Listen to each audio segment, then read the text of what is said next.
مرکز مطبوعات وزارت کارهای داخلی تاجیکستان درباره باز یک صدمه مرگاور در شهر خوجند خبر داد.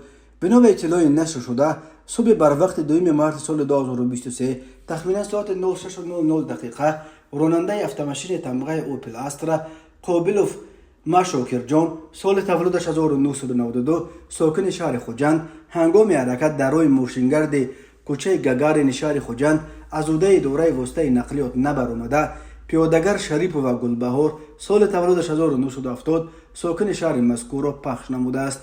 در نتیجه پیادهگر شریف و جراحات گوناگون جسمانی برداشته در بیمارخانه به هلاکت رسیده است.